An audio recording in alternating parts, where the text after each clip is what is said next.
예, 여러분 안녕하십니까? 우리 안식일학교 교과의 맥잡기 프로그램에 참여하시고 또 시청해 주시는 우리 국내외의 모든 재림 성도님들께 하나님께서 축복하셔서 올해에 정말 예수님다운 아름다운 성품이 더욱더 개발되고 또 주님을 맞이할 수 있는 그런 믿음이 준비되기를 간절히 바랍니다. 벌써 이번 과가 이제 12과에 접어들어서 오늘 성령의 열매인 진리라고 하는 제목의 말씀을 함께 나누게 되겠습니다. 12과 성령의 열매인 진리입니다.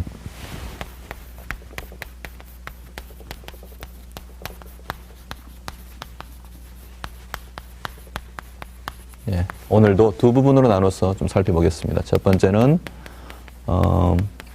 그동안 제가 묵상하고 또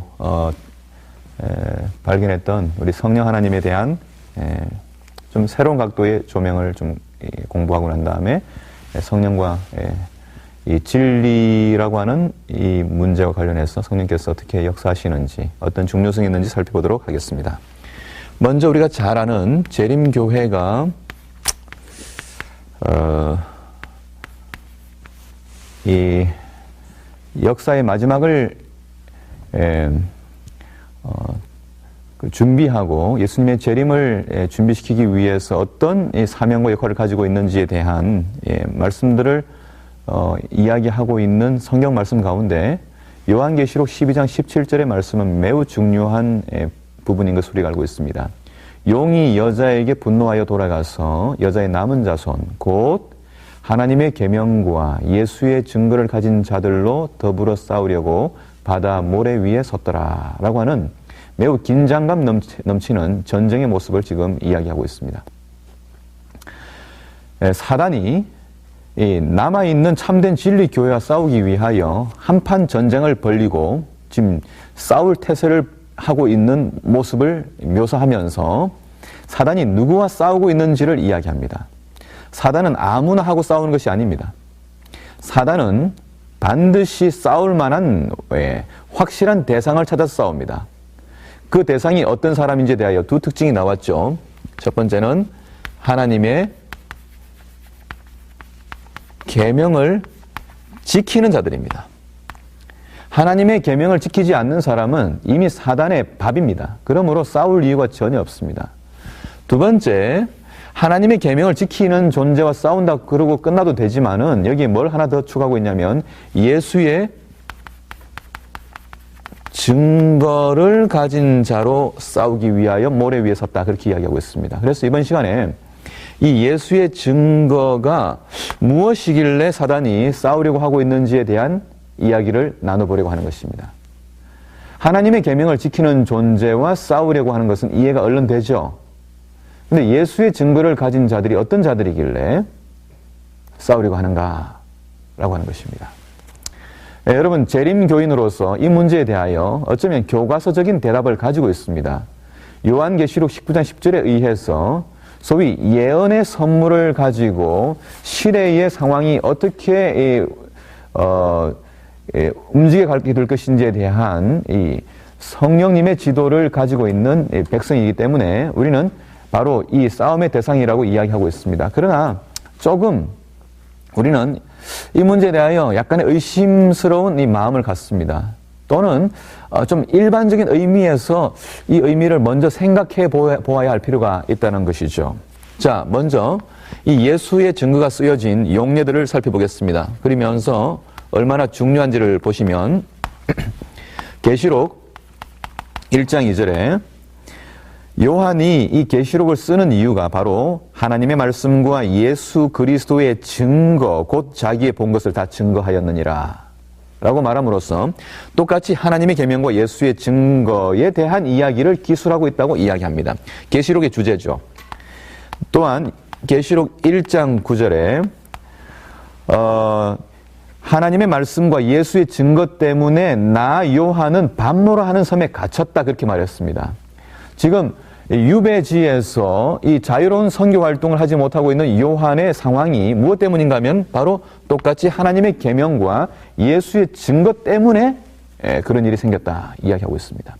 그러므로 이 문제는 우리의 이 소위 이 국가가 제공하는 자유를 박탈당하고 우리의 신앙의 문제가 사단에 의하여 조종받고 있는 이 권력과 권세에 의하여 어쩌면 탄압을 받고 자유를 억압당할 수 있다고 하는 것도 지금 보여주고 있는 것입니다. 세 번째, 요한계시록 6장 9절에 보면은 다섯째 인을 떼실 때에 내가 보니 하나님의 말씀과 저희의 가진 증거를 인하여 죽임을 당한 영혼들이 제단에 있어 그렇게 말하고 있습니다. 다시 말해 순교자들은 무엇 때문에 순교하였는가? 똑같이 하나님의 계명과 예수의 증거 때문에 순교하였습니다. 요한계시록 20장 4절에 보면은 역시 이 예수의 증거와 하나님의 말씀을 인하여 목배임을 받은 자의 영혼들과 또 짐승과 그의 우상에 경배하지도 아니하고 이마와 손에 그의 표를 받지도 아니한 자들이 살아서 그리스도로 더불어 1000년간 왕노릇하겠다라고 하는 말이 나옵니다. 살아서 구원받게 되는 사람들의 특징, 그리고 순교한 사람들의 이 특징이 무엇인가 하면은 바로 하나님의 계명과 예수의 증거를 가진 자들이라 이렇게 이야기하고 있습니다. 그러므로 우리가 마지막 시대에 하나님의 백성으로서 주님의 나라에 있을 것인가 말 것인가를 생각한다면 우리는 이 두 문제에 대하여 반드시 이해를 해야 되겠죠. 자, 세 번째, 그렇다면 예수의 증거가 무엇일까요? 하는 것입니다. 예수의 증거가 무엇인가?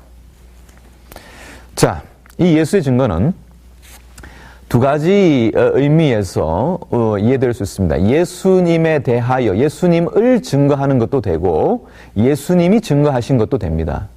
자, 그런데 이것에 대한 이 성경 내에서 이 용례들을 살펴보니까 과연 예수님을 증거하는 것이 무엇일까? 또는 예수 그리스도께서 증거하신 것이 무엇일까를 살펴보게 될 때에 우리는 다음과 같은 말씀들을 일단 찾아보게 됩니다. 제가 오른쪽으로 올려서 쓰겠습니다.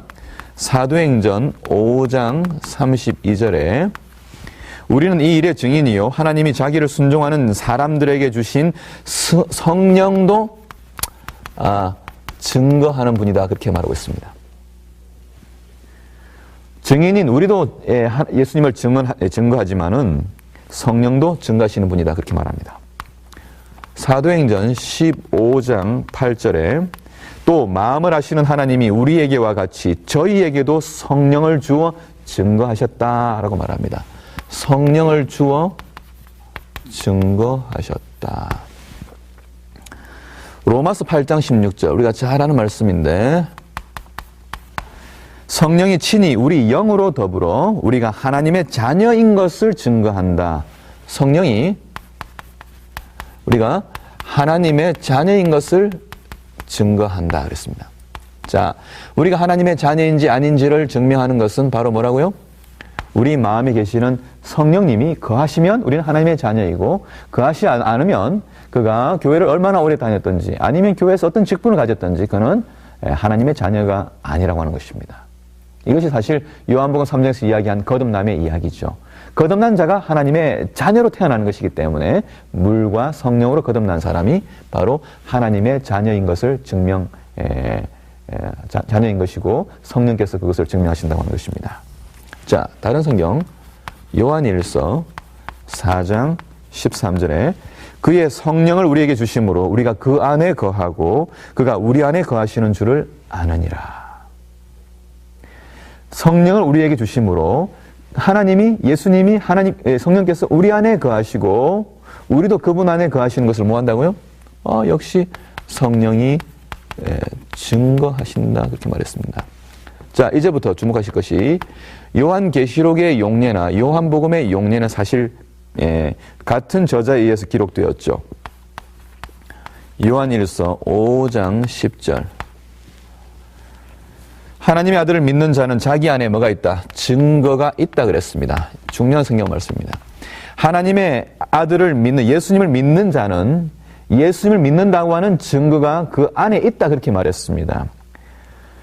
자, 하나님을 믿지 아니하는 자는 하나님을 거짓말하는 자로 만드나니 이는 하나님께서 그 아들에 관하여 증거하신 증거를 믿지 않았기 때문이다. 그렇게 말했습니다. 하나님께서 예수님에 대하여 증거하는 일을 이 증거를 사람들의 마음에 주셨는데 예수를 증거하는 것이 무엇인가? 그래서 보겠습니다. 요한일서 5장 5절로 7절의 말씀을 보시면 예수께서 하나님의 아들이심을 믿는 자가 아니면 세상을 이기는 자가 누구뇨? 이는 물과 피로 임하신 자니 곧 예수 그리스도라. 물로만 아니요 물과 피로 임하셨고 증거하는 이는 성령이시니 했습니다. 증거하시는 이는 성령이시니 성령이 뭐다? 성령은 진리니라. 오늘 성령과 진리라고 하는 말씀에 연관된 말씀이 하나 나왔습니다. 성령을 뭐라고 하냐면 진리의 영, 진리라고 이야기했습니다. 요한복음에도 성령을 진리의 영이라고 했습니다. 근데 이 성령께서 바로 예수 그리스도를 증거하신다라고 분명히 이야기하고 있습니다. 그래서 요한계시록 우리가 아는 19장 10절의 말씀은 예수의 증거는 곧 대언의 영 또는 예언의 영이다 라고 이야기하면서 바로 이분이 성령 하나님이심을 이야기하고 있습니다. 앞일을 예견하고 성도들이 걸어갈 길들을 비춰주시는 분, 그 성령께서 바로 예수의 증거다 이렇게 성경이 이야기하고 있습니다. 그러므로 이 말씀들의 맥락들을 살펴볼 때에 우리는 일단 예수의 증거는 누구라고 확신할 수 있냐면 성령이시라고 확신할 수가 있습니다. 그러므로 사단은 누구와 싸울까요? 예언의 신의 말씀을 가지고 있는 사람과 싸우는 것이 아닙니다. 예언의 신의 서적을 비치하고 있고 예언의 신을 가지고 설교한다 할지라도 그의 마음 가운데 이 예언의 신의 선물을 우리에게 허락하도록 역사하신 성령의 사역과 성령의 임재를 믿지 않는다면 우리는 예수의 증거를 갖고 있는 사람이 아니기 때문에 사단이 싸우는 싸움의 대상이 아닙니다. 다시 말해 남은 자가 아니라고 하는 것입니다. 오늘 재림교회가 예언의 선물을 축복을 가지고 있다 할지라도 정말 이 일반적인 의미에서 성령께서 내 모든 삶을 이끌어 가시도록 내어드린 완전히 굴복된 삶을 살아가고 우리의 말이나 행동이나 모든 것들이 예수 그리스도를 드러내기 위하여 늘 그분의 이 역사를 의식하면서 따라가는 사람이 아니라면 우리는 남은 자도 아닐 뿐더러 사단이 공격하는 사단이 시샘하면서 넘어뜨리려고 하는 그 싸움의 대상도 아니라고 하는 것을 기억해야 할 필요가 있겠습니다. 자, 이 예수의 증거가 왜 중요합니까? 이 예수의 증거가 다시 왜 중요한지에 대하여 공부해보면 반모섬에 잡혀간 요한이나 또한 순교를 당한 성도들은 무엇 때문에 순교를 당했습니까? 바로 하나님의 말씀을 순종하다가 순교를 당했습니다. 하나님의 말씀을 순종하다가 반모섬에 잡혔습니다. 그러므로 예수의 증거인 성령이 우리의 삶에서 이루어내는 것은 무엇이겠습니까? 그것은 바로 하나님의 말씀을 순종할 수 있는 능력을 허락하시는 것입니다. 이 말씀이 바로 에스겔서 11장 19절과 20절 그리고 에스겔서 36장에 나옵니다. 우리가 두 번째 나오는 말씀은 이미 살펴본 적이 있습니다. 이 말씀들의 내용은 무엇인가 하면은 하나님께서 우리에게 새로운 마음을 주셔서 그것을 통하여 우리가 율법을 순종할 수 있도록 하신다고 얘기했습니다. 하나님 말씀을 우리가 순종한다면, 참으로 순종한다면 우리는 마음의 변화를 통하여 순종하는 것입니다. 마음속에 계시는 성령의 음성에 순종하는 것입니다. 그것이 참된 율법 순종이죠. 이것이 아닌 율법 순종도 있습니까? 있습니다. 무엇입니까? 율법주의적 순종이죠. 많은 바리새인들이 이 율법을 따라서 순종하고 살아갔지만 그들은 예수님께 매우 큰 지적을 당했습니다.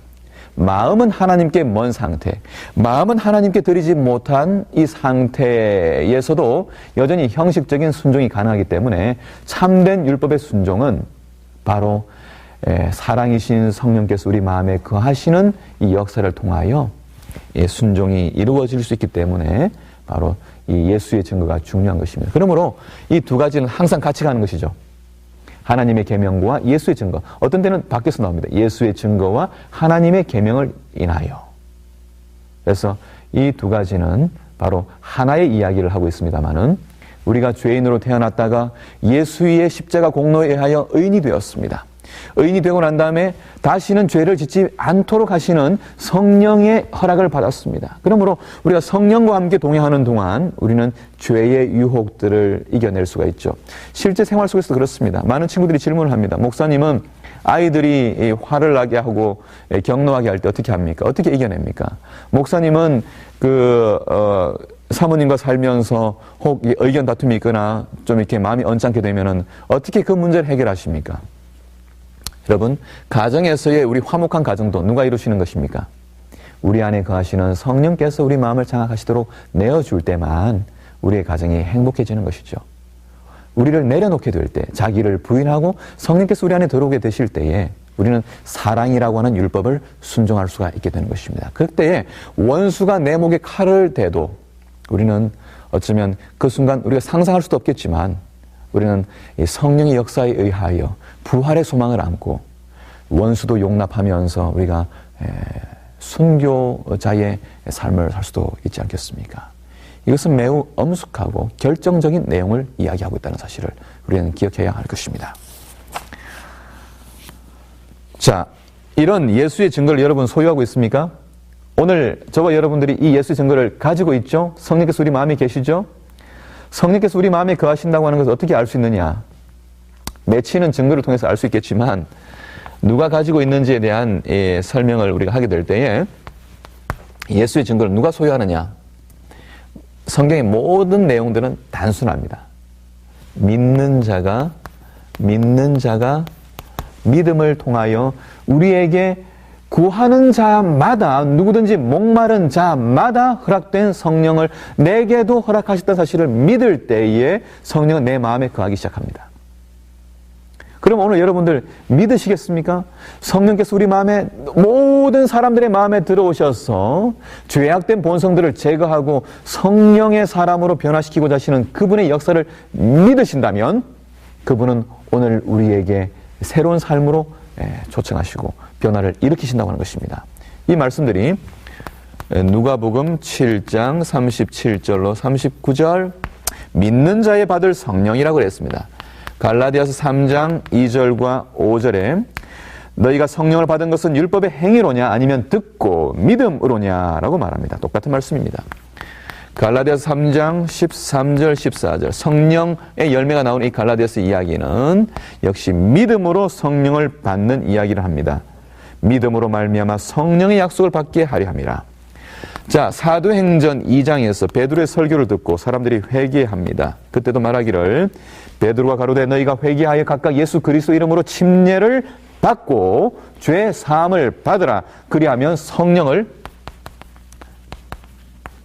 선물로 받게 될 것이다. 그렇게 얘기했습니다. 성령은 우리에게 주신 선물입니다. 얼마든지 주실 수 있는 것이라고 이야기했습니다. 그러므로 오늘 저녁 다시 한번 이번 교과들을 통해서 우리가 우리의 삶에 다시 한번 성령께서 주인이 되실 수 있도록 이 갈급하고 육의 삶에 목마른 우리가 영원한 영생을 허락하신 하나님의 이 약속을 믿고 다시 한번 마음 가운데 성령 하나님을 주인으로 초청하게 되시기를 간절히 바랍니다.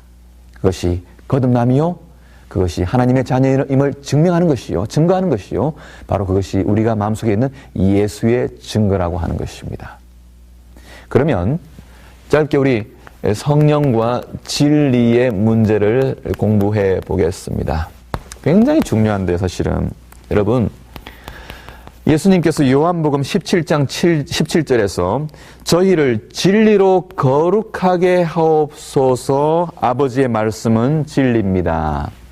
말씀이, 약속이 진리입니다. 그렇게 말했습니다. 이 진리는 뭐하게 하는 것이냐면은 우리를 거룩하게 하는 것입니다. 이렇게 기도하지 않았습니다. 저들을 진리로 그들의 머리를 채워주십시오. 그렇게 기도하지 않았습니다. 진리는 우리의 삶에서 거룩하게 하는 이 능력을 가지고 있는 것이 진리입니다. 다시 요한복음 17장 17절과 19절 또 저희를 위하여 내가 나를 거룩하게 하오니 이는 저희도 진리로 거룩함을 얻게 하려 함입니다. 그렇게 말했습니다. 그러므로 참된 진리는, 우리가 쫓아야 하는 진리는, 우리가 가져야 하는 진리는 무엇인가 하면 우리의 죄악된 삶의 습관들을 벗어나서 거룩한 하나님의 자녀로 살아가게 하는 진리여야 합니다. 그건 교리가 아닙니다. 그것은 단순한 어떤 이 성경에 대하여 아는 지식이 아닙니다. 우리의 삶을 거룩하게 하는 것이어야 합니다. 그러므로 기독교의 진리는 죄에서 거룩하게 하는 진리인 것입니다. 자, 우리가 잘 아는 대로 요한복음 8장 32절에서 진리를 알지니 진리가 너희를 자유케 하리라 그렇게 말하는데, 이 자유는 말이죠, 우리가 종종 쓰는 대로 이건 단순히 안식일 진리 이렇게 얘기하는 게 아닙니다. 우리 문맥상에서 요한복음 8장 32절 이후로 36절에 보면은 이 이야기를 들은 유대인들이 우리가 아브라함의 자손이라 남의 종이 된 적이 없거늘 어찌하여 우리가 자유케 되리라 하느냐. 그때 예수께서 대답하시되 진실로 진실로 너희에게 이르노니 죄를 범하는 자마다 죄의 종이다 그렇게 말했습니다. 종은 영원히 집에 거하지 못하되 아들은 영원히 거하나니 그러므로 아들이 너희를 자유케 하면 너희가 참으로 자유케 될 거다 이겠습니다. 그러니까 진리를 알지니 진리가 너희를 자유케 하리라 하는 이 진리는 안식일 계명이라든지 죽은 자의 상태라든지 라고 하는 것을 1차적으로 얘기하는 것이 아니죠. 그것은 뭡니까? 바로 우리를 죄로부터 자유케 하는 진리라고 하는 것입니다. 그러면 죄로부터 자유케 하는 이 진리가 무엇이겠습니까? 우리가 지금까지 공부해왔던 대로 그것은 성령이십니다. 성령이 우리를 죄로부터 자유롭게 하시는 진리이신 것입니다. 사실 사단은 여러 가지 이 진리가 아닌 거짓과 속임수로 우리를 뭐하게 하냐면 죄를 다시 짓게 만듭니다. 죄에서 벗어나게 했다가 다시 돼지가 원래 있던 이 시궁창으로 들어가는 것처럼 다시 더 나쁜 죄악 속에 빠지도록 하는 이 일들을 사단이 하고 있습니다. 이 일을 적어도 두 가지 방법을 하고 있는데, 첫 번째는 아까 살핀 것처럼 율법주의적 태도입니다. 이게 어쩌면 율법 폐기론보다 훨씬 더 위험한 건지 모르죠. 아예 율법 폐기론은 율법은 중요하지 않다. 하나님은 사랑이시기 때문에 어떻게 해도 하나님은 우리를 사랑하시고 구원하실 것이다 라고 하는 이 자유주의적인 태도를 기독교회가 가질 수가 있습니다. 하나님은 사랑이시라고 하는 것을 강조하게 되면요. 이 방법에 의하여 또다시 죄의 노예가 되는 크리스찬들이 많이 있습니다. 그런데 어떤 크리스찬은 율법의 모양과 형식은 가지고 있고 지키고 있지만은 그러나 능력은 없어요. 죄로부터 벗어날 수 있는 능력은 없어요. 여전히 시기하고 여전히 연약한 사람들을 공격하고 비난하는 일들을 하는 것입니다. 이것이 오늘날 라오디게아 교회의 형편이죠.